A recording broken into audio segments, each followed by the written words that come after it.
여러분 안녕하십시오.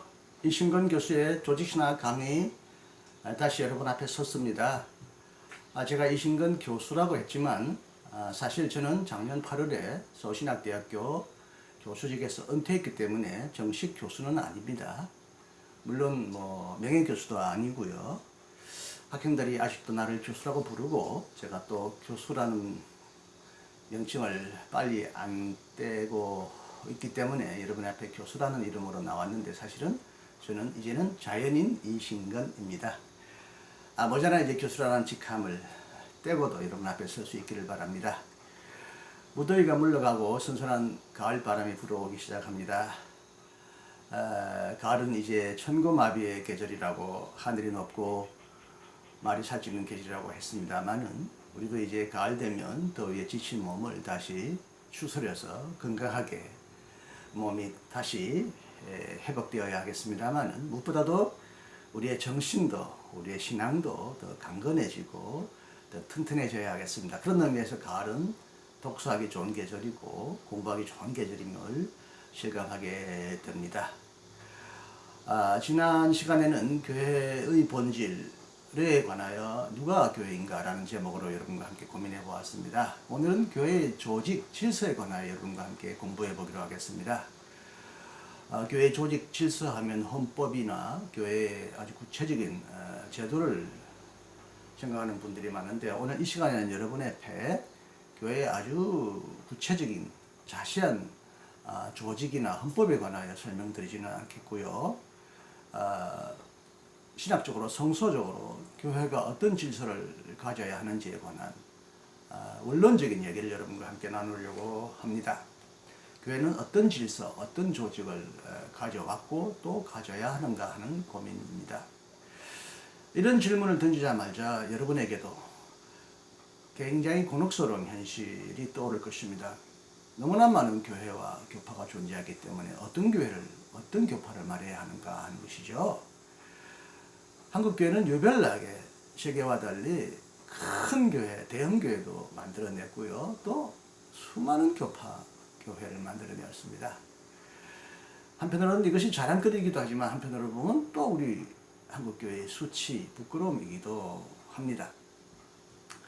교파와 교회가 서로 난립하고 또 경쟁하는 것은 자본주의 사회에서 효과도 있고 복음의 다양성, 선교의 다양성 때문에 보다 다양해지고 다원화해가는 현대인에게 다양한 모습으로 나타날 수 있다는 어떤 긍정적인 공헌도 있지만 서로 싸우고 분열하고 서로 자기 교회가 절대적이다, 남의 교회를 비난하면서 갈갈이 찢겨져 있는 이 한국교회 모습은 일치되는 복음 정언에도 큰 장애물이 될 뿐만 아니라 오늘날 한국교회가 당면한 여러 가지 선교적인 사업을 공동으로 실천해 나가는 데서도 굉장히 큰 장애물이 되고 있습니다. 심지어 같은 교회와 교파 안에서도 교회 질서, 조직, 권위에 대하여 서로 다른 이해를 하고 있기 때문에 교회 안에서도 분열과 갈등, 싸움, 분쟁이 자주 일어나게 되고요. 이것이 세상 법정에까지 이어지는 모습을 우리가 보게 됩니다. 그러므로 교회의 본질이 무엇이냐라는 것과 함께 교회의 질서가 무엇이냐라고 하는 것을 이해하는 것은 매우 시급하고 중요하고 본질적인 과제가 아닐 수가 없습니다. 교회의 직무 이해는 교회의 본질 이해와 뗄 수 없는 긴밀한 관계를 가지고 있습니다. 그러므로 오늘날 특히 한국교회에서 수많은 교파와 교회의 난립과 무질서 속에서 참된 교회의 질서를 살펴보는 것은 무엇보다도 중요하다고 봅니다. 무엇보다도 저는 저의 교파나 저 개인의 철학이나 견해에 근거해서가 아니라 성서적인 기록에 근거하여 참된 교회의 질서를 한번 여러분과 함께 살펴보기로 하겠습니다. 그러나 이제 교회의 가장 궁극적인 근원인 예수님은 실제적으로 교회를 설립하지 않았기 때문에 바로 그래서 교회를 이렇게 저렇게 조직해라라고 예수님은 구체적으로 지시하지 않았습니다. 여러분이 잘 아시다시피 예수님의 사명은 온통 하나님 나라를 전파하고 하나님 나라를 이 땅에 앞당겨오고 실천하게 하는 것이 있었기 때문에 예수님은 교회의 구체적인 조직을 지시하지 않았습니다. 더욱 예수님은 처음부터 이스라엘 백성과 분리된 또 새로운 백성을 소집하려고도 하지 않았습니다. 예수님은 온 이스라엘을 향하여 병들고 깨어지고 약해진 이스라엘 백성을 재건하고 갱신하기 위하여 하는 나라를 선포했고 그들을 다시 세워서 이들을 온 열방에 복음의 증인으로 삼기 위하여 이스라엘 백성을 향하여 복음을 증언하는 것이 예수님의 중요한 사명이었습니다. 예수님은 자신의 인격과 그리고 활동 안에서 가까이 다가온 하나님 나라를 선포하면서 백성들로 하여금 결단하고 회개하게 했고 회개한 백성들을 불러 모아서 새로운 이스라엘 백성으로 우뚝 서게끔 예수님은 노력하셨습니다.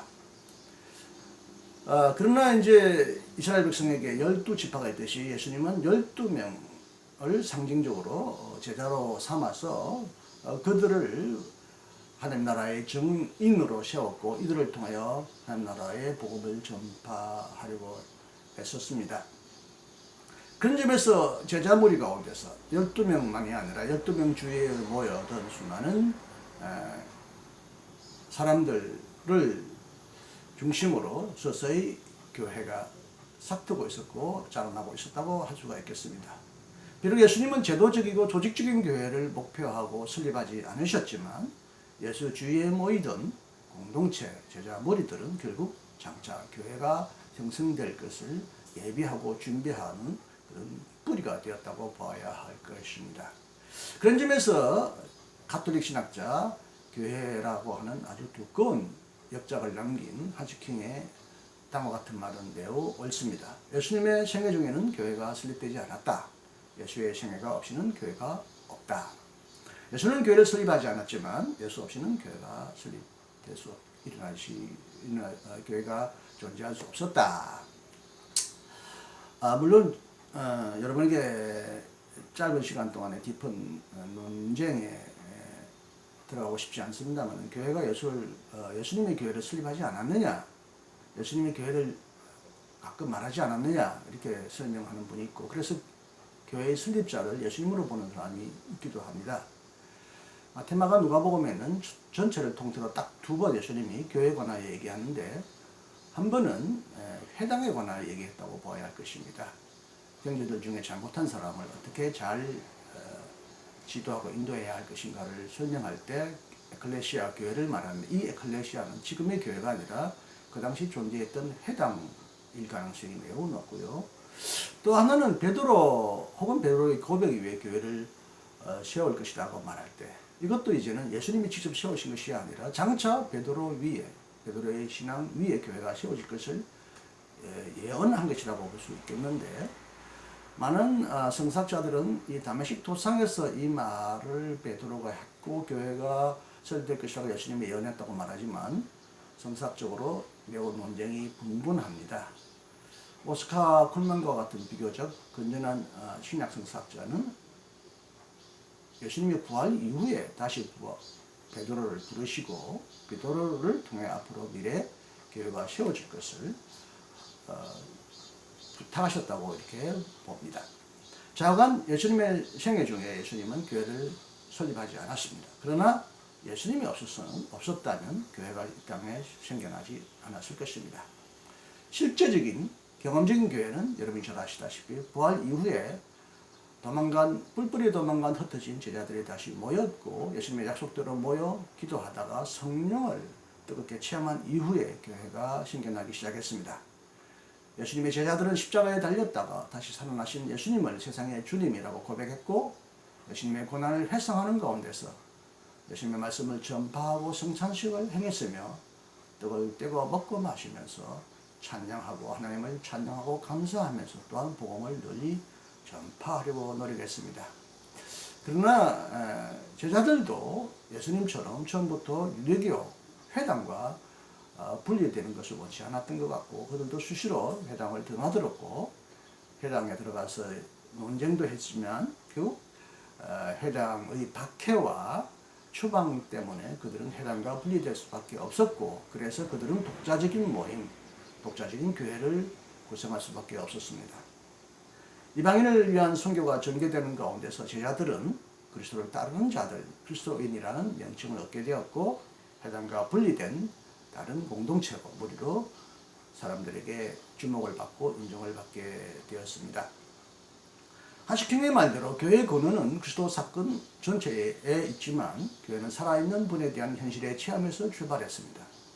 물론 살아있는 분, 그리스도 부활뿐만 아니라 성령 강림의 사건을 통하여 교회는 이 땅에서 구체적으로 생겨났습니다. 하지만 교회의 사명은 처음부터 교회 자신의 존립과 확장에 있지 않았습니다.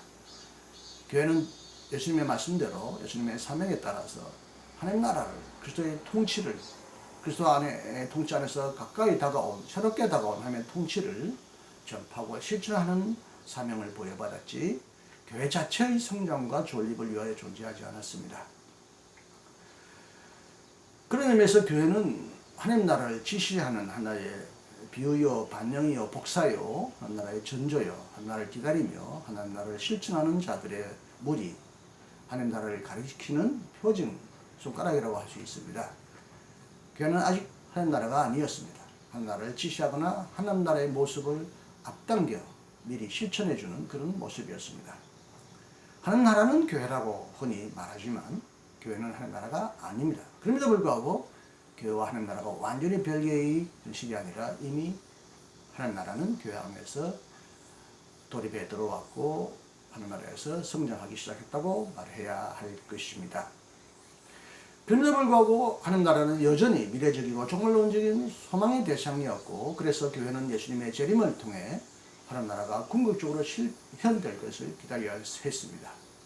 그러므로 교회는 중간시대 예수님의 첫 오심과 다시 오심, 초림과 재림 사이에 존재하면서 선교활동을 전개했습니다.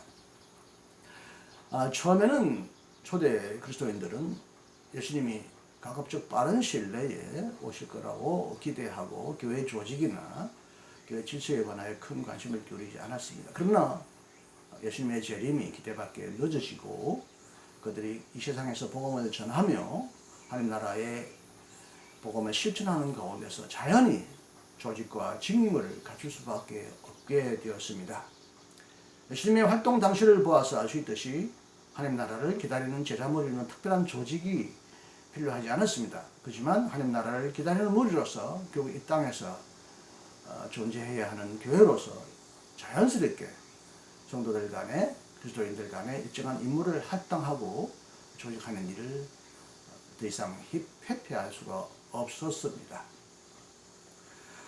그렇게 함으로써 교회는 점점 조직적인 형태로 질서를 갖춰가기 시작했는데 오늘날도 수많은 교파와 교회 조직이 존재한다고 말씀드렸습니다만은 성서를 보더라도 각 성서 문서마다 그 문서를 기록한 저자 배후에 그가 속해 있거나 그가 편지를 보낸 그런 공동체는 독특한 정체성, 교회의 질서를 갖춰가기 시작했다고 볼 수 있기 때문에 모든 성경의 문서마다 교회가 존재하고 교회의 질서, 교회의 조직이 다르게 생겨나고 있었다고 보아야 합니다. 그러나 초대교회의 모든 교회의 조직을 전체적으로 볼 때 대체적으로 나누면 크게 세 가지 모델로 나눌 수가 있습니다. 이것은 스위스 신학자 에두아르트 슈바이처가 그가 쓴 신약성서 안의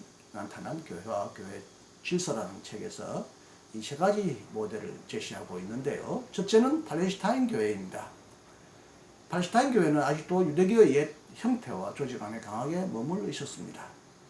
여기서는 베드로와 야고보가 특별한 지도직의 역할을 수행했고요.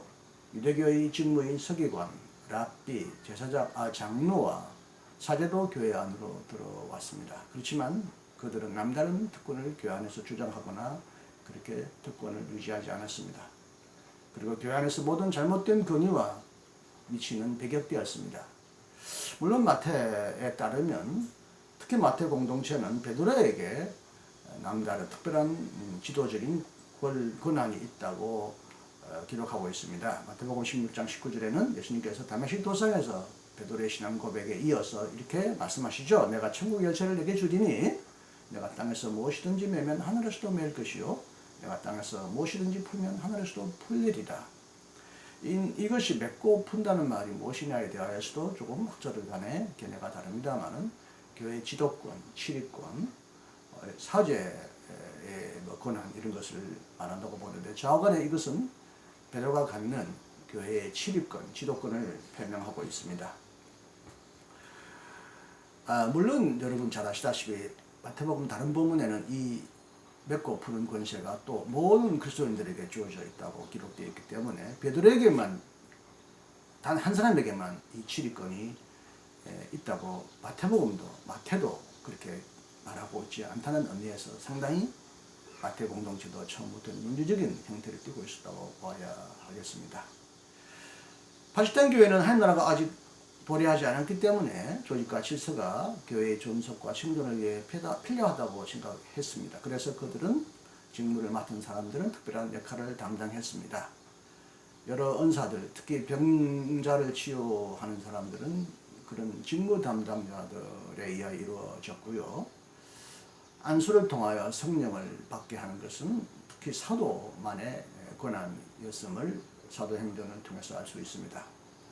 이처럼 다소 유대교적이고 직무적인 전통을 강조하는 이런 교회는 마태복음, 누가복음, 목회서신에서 나타나고 지금은 특히 가톨릭 교회에 의하여 가장 강력하게 개성되고 있습니다.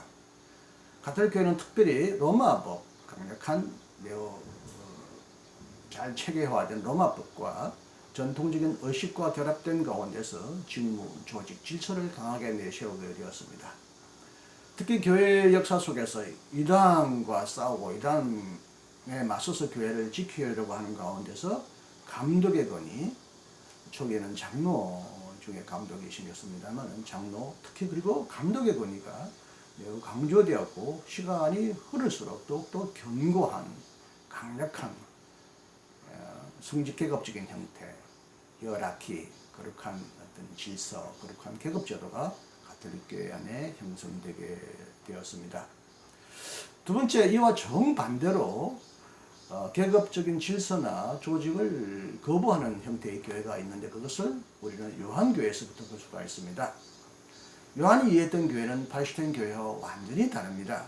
요한에 따르면 교회는 성령을 소유하고 있기 때문에 직무와 조직은 중요하게 생각되지 않았습니다. 성령으로부터 다시 태어난 자는 율법이나 규칙, 권위에 종속될 필요가 없습니다. 성령은 임의로 불기 때문에 성령을 모든 받은 사람들은 다 교회 안에서 나름대로의 역할을 수행할 수 있기 때문에 교회에서 특별한 권위와 계급을 가진 그런 직무를 요한은 인정하지 않았습니다. 보혜사 성령이 예수가 떠난 동안 교회와 함께 하고 예수님을 대신해서 교회를 다스립니다. 교회는 완전히 자유로운 무리요 성령으로 말미암아 살아가는 무리이기 때문에 요한은 특별한 직무가 필요하지 않다고 보았습니다. 교회는 성령의 기름 부음을 받아서 모든 것을 알고 있습니다.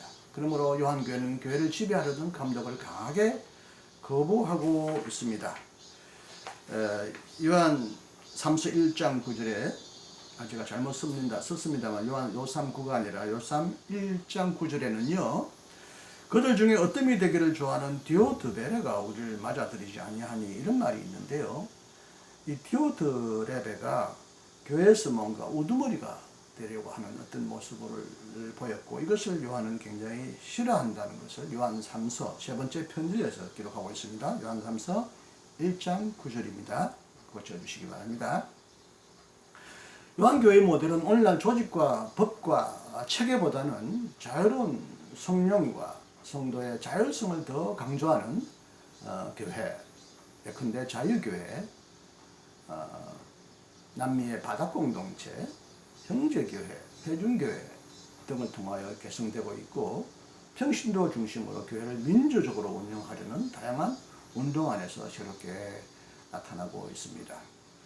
흔히 무교회주의자들이라고 말하는 사람들이 있고요. 퀘이크 교도와 같은 사람들이 있는데 그들이 모인다는 의미에서는 교회도 교회죠. 그들이 무교회주의자가 아니고 무조직주의자, 교회의 어떤 질서나 계급을 거부하는 무계급주의자이지 그들을 무교주의자라고 말하는 것은 어폐가 있습니다. 함께 모였기 때문에 그들도 교회죠.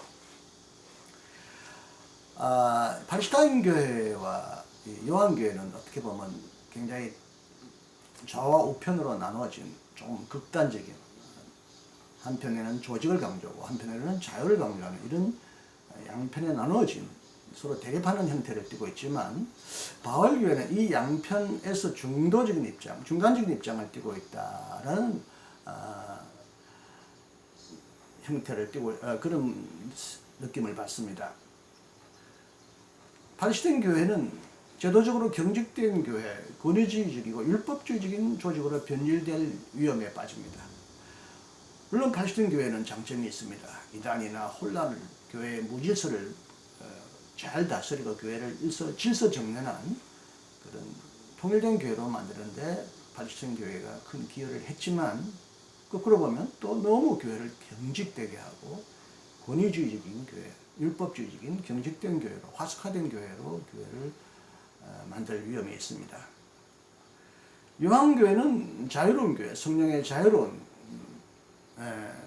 공동체를 강조함으로써 오늘날 특히 민주적인 사회 속에서 요한교회도 독특한 매력을 띠고 있습니다. 모든 자들이 하나의 사제이고 성도이고 교회 안에 계급적인 차이를 거부하는 것은 분명히 예수님의 말씀에도 근거하고 있는 가장 아름다운 교회이지만, 이 교회는 또 모든 질서를 부인하면서 교회가 혼란, 방종, 무질서에 빠질 수 있는 그런 또한 가능성을 띠고 있습니다. 근데 바울교회는 중도적인 중간의 입장을 보입니다. 에드와드 스바이츠는 바울교회를 비교할 때 유럽의 중세 마을을 비유로 설명하는데, 마을을 볼 때 제가 그림을 보여드리겠습니다만은, 이렇게 왼쪽은 좀 평면도고 오른쪽은 이렇게 투시도처럼 크게 나타납니다만은, 잘 아시다시피 유럽의 중세 교회는 산 높은 산 위에는 항상 성이 있습니다. 독일말로 산을 베르크라고 그러고요, 성을 부르크라고 하죠. 어휘적으로 매우 비슷하죠. 베르크, 산 위에 성 부르크가 세워져 있습니다. 이 성 주위에 수많은 이제 시민들, 특히 이제 양반 계급들, 귀족계급들이 주로 모여 살았는데, 이 성 주위에 모여 사는 사람들 비러거입니다. 부르크에다가 비러거 하니까 성 주위에 모여 사는 사람들, 이런 의미죠. 프랑스의 이제 부르주아라는 말도 이런 뜻과 같은 어원을 가지고 있다고 보는데요. 이렇게 중세성은 이렇게 빙 둘러서 담이 있고요. 우리나라처럼 동대문, 서대문처럼 이렇게 문이 있고요. 가장 높은 곳에 가장 튼튼한 요새인 성을 만들었고요. 그 다음에 조금 강둑이나 평지 쪽으로 조금 내려오면 아름다운 교회당이 있습니다. 그 다음에 왼쪽 지도에서 여기 이 지도에서 보듯이 중간에는 대충 교회도 있지만 시청이 있고요. 유럽 교회를 가보면 항상 세 가지 아름다운 건물을 보아야 되는데, 성과 교회당과 시청 건물입니다. 시청 앞에는 큰 광장이 있고요, 호수도 있고 사람들이 지나면서 여러 가지 버스킹도 하고 막 정치 강연도 하고, 또 정기적으로 시장이 열립니다. 이 시장은 평화시에 그들이 살아가는 생활의 중심 아닙니까? 바울 교회는 이렇게 중심에 있는 어떤 시장과 같습니다. 성을 이제 중심으로 중세 사람들이 모여 살았는데, 일단 적들이 이제 공격해 들어오지 않습니까? 그러면 이제 어느 문으로 들어올지 모르죠. 동대문에서, 서대문에서 올지도 모르고, 동쪽에서 서쪽으로 올 수도 있습니다만, 동쪽에서 적들이 쳐들어오면 병사들이 동쪽으로 와 몰려갈 것입니다. 또 서쪽으로 몰려오면 서쪽으로 와 몰려갈 것입니다. 예를 들면 동쪽으로 적이 들어온다는 것은 교회 질서와 관련해서는 막 무질서주의자들, 막 혼란주의자들, 막 그 일절의 질서와 권위를 무시하는 그런 야만인들이 막 교회 안에 몰려오면 교회에서 질서를 강조하고, 교회의 어떤 권위를 강조하는 그런 경향이 생기지 않습니까? 이런 경우를 우리는 가톨릭 교회와 같은 계급적인 교회라고 말할 수 있습니다. 그런데 교회가 또 한쪽에서 또 이제 너무나 막 그 교회를 억압하고 어떤 조직을 너무 강조하면서 교회의 자율성, 교회의 민주성을 억압하는 그런 적들이 막 교회를 공격하면 그게는 교회의 자유, 성도의 자유, 성령의 어떤 자유함, 이것을 강조하는 요한교회가 생겨날 수 있습니다. 이처럼 팔레스타인 교회와 요한교회는 뭔가 강력한 적들에게 자신을 보호하려고 하는 관점에서 형성되었다고 그렇게 말을 합니다만은, 바울교회는 평화시에 적이 공격 오지 않을 때 항상 중심에서 사람들이 사는 어떤 생활의 가장 중심 공간이지 않습니까? 그래서 성경은 상황에 따라 바울적인 교회, 팔레스타인 교회적인 형태를 띌 수도 있고 요한교회적인 형태를 띌 수 있지만, 평화시에는 바울과 같은 중심의 시장에서 생활이 이루어지는 이런 중도적인 교회가 이루어질 수 있다고 말합니다. 바울교회를 조금 더 언급하면요, 바울은 그러나 성직자와 평신도를 구별하지 않았습니다. 모든 그리스도인들이 교회를 섬기도록 성령을 받았고 은사를 받았습니다. 교회 모든 지체들은 제각기 은사를 소유하고 있고 자기의 은사를 통해 교회 안에서 나름대로 고유한 독특한 임무를 수행한다고 보았습니다. 그렇지만 바울은 특별히 부름받은 직무를 또한 인정했습니다.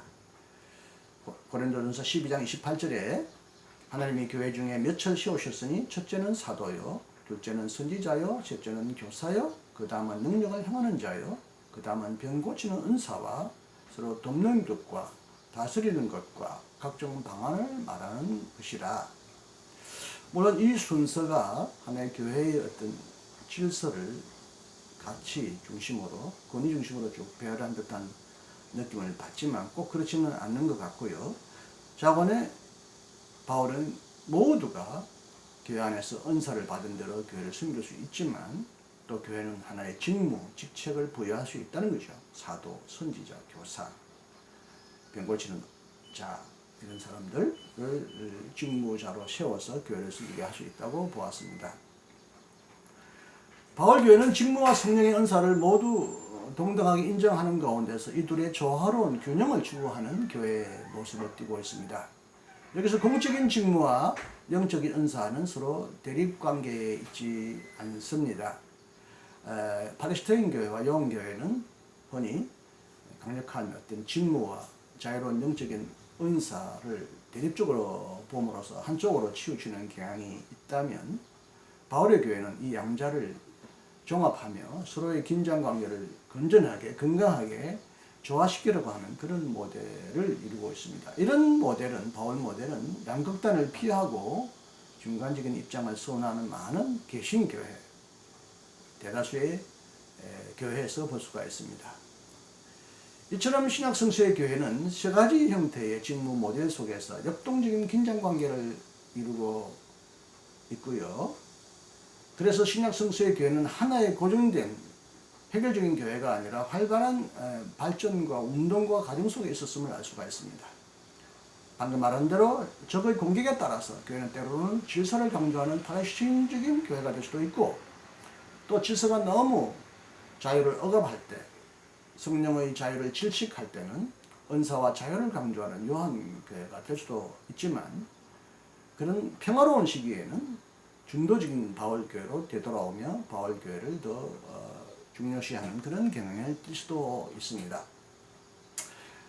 중세 유럽 도시 다시 한번 여러분 앞으로 유럽의 옛 도시를 돌아보실 때 꼭 한번 이런 유럽 도시의 그 설계를 한번 염두에 두시고 보시면 좋겠습니다. 결론적으로 말씀드리면 교회 조직은 항상 변화와 발전 속에 있고, 그래서 갱신과 개혁을 수반하고 있습니다.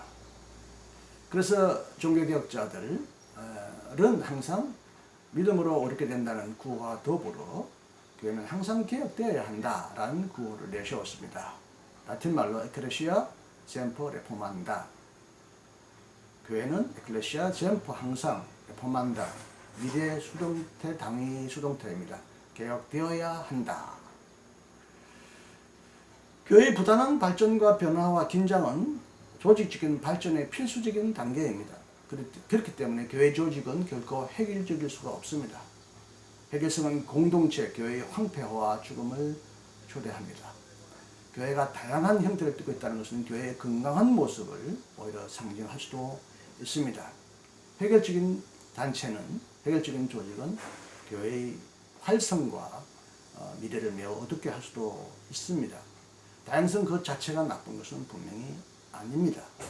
다양성을 빌미로 서로 지나치게 공격하거나 서로 찢겨져서 등을 돌리며 교회의 일치된 복음 지원과 선교 사업을 방해하는 것이 문제지, 다양성 속에서 일치를 도모하는 것은 매우 좋은 일입니다. 다양성 속에서 일치 속에서 다양성을 유지하는 것은 이미 성서가 우리에게 보여주고 있는 교회의 질서의 가장 중요한 근본 원리입니다.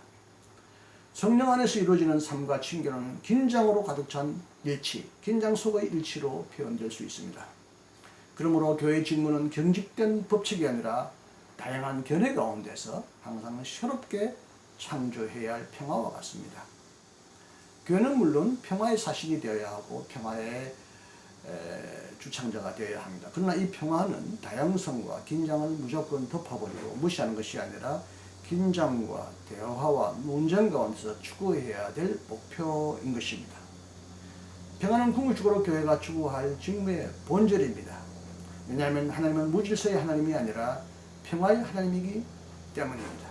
그러나 평화의 이름으로 자유를 억압하거나 평화의 이름으로 지나치게 권위를 내세우는 것도 잘못이고, 또 반면 평화의 이름으로 무질서를 또한 조장하는 이런 방만한 자세도 잘못된 것이라고 볼 수가 있겠습니다. 자, 오늘 신약 성경은 크게 보면 세 가지 모델로 나누어질 수 있고, 이 모델이 오늘날 세계교회와 한국교회도 가장 잘 나타나고 있습니다만은, 어떤 질서와 형태를 띄운 간에 교회는 서로 평화하도록 노력해야 하며 일치하도록 노력해야 하며 다양성 속에서 일치를 이루면서 효과적으로 복음을 증거하고 한 나라의 복음을 가장 효과적으로 강력하게 전환할 수 있도록 교회 자체의 조직을 항상 점검하고 반성하고 비판하고 갱신해 나가도록 노력해야 합니다. 그러나 교회의 질서가 어떠하든 예수님의 말씀대로, 바울의 말씀대로 교회의 모든 질서와 조직은 하늘 나라를 위하여 존재하는 것이고, 또한 하늘 나라를 위하여 섬기는, 하나님을 섬기고 복음을 위하여 이웃을 섬기는 봉사 위에 세워져야 한다는 것. 교회 안에서는 지배와 인간의 억압은 존재하지 않는다는 것. 오직 하나님만의 유일한 지배자이시고 통치자이시고 모두가 어떤 직무 속에서든 서로 섬겨야 하고 봉사해야 한다는 것. 교황직이든 총회장직이든 당회장직이든 집사든 교회 모든 조직은 지배를 위한 조직이 아니라